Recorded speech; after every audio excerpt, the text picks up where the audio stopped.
September 11th, 2014, Thursday of the 23rd week in Ordinary Time. A reading from the first letter of St. Paul to the Corinthians. Brothers and sisters, knowledge inflates with pride, but love builds up. If anyone supposes he knows something, he does not yet know as he ought to know. But if one loves God, one is known by him. So about the eating of meat sacrificed to idols. We know that there is no idol in the world, and that there is no God but one.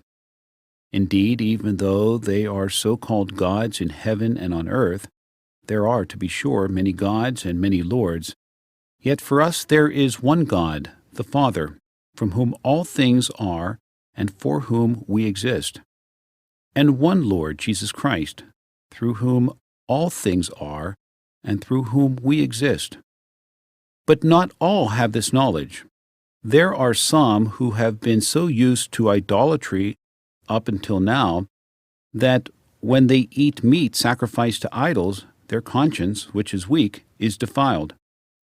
Thus, through your knowledge, the weak person is brought to destruction, the brother for whom Christ died. When you sin in this way against your brothers and wound their consciences, weak as they are, you are sinning against Christ. Therefore, if food causes my brother to sin, I will never eat meat again, so that I may not cause my brother to sin. The word of the Lord. The responsorial psalm. The response is, "Guide me, Lord, along the everlasting way." O Lord, you have probed me and you know me. You know when I sit and when I stand. You understand my thoughts from afar. My journeys and my rest you scrutinize. With all my ways you are familiar. Guide me, Lord, along the everlasting way. Truly you have formed my inmost being. You knit me in my mother's womb. I give you thanks that I am fearfully, wonderfully made. Wonderful are your works. Guide me, Lord, along the everlasting way. Probe me, O God, and know my heart. Try me and know my thoughts. See if my way is crooked, and lead me in the way of old. Guide me, Lord, along the everlasting way. A reading from the Holy Gospel according to Luke. Jesus said to his disciples, "To you who hear I say, love your enemies, do good to those who hate you, bless those who curse you, pray for those who mistreat you.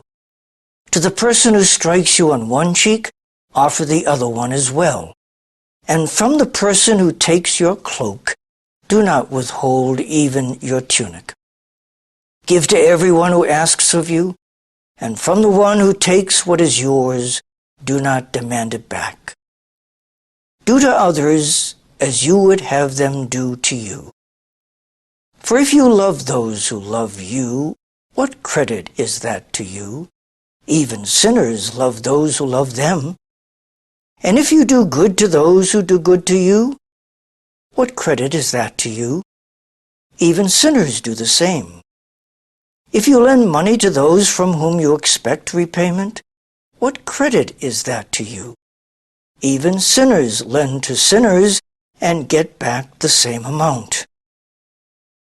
But rather, love your enemies and do good to them, and lend expecting nothing back.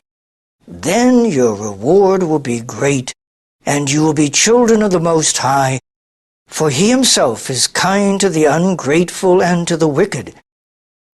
Be merciful, just as also your Father is merciful. Stop judging, and you will not be judged. Stop condemning, and you will not be condemned.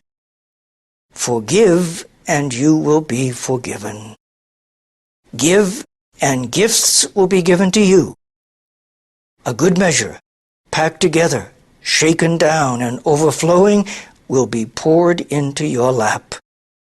For the measure with which you measure will in turn be measured out to you.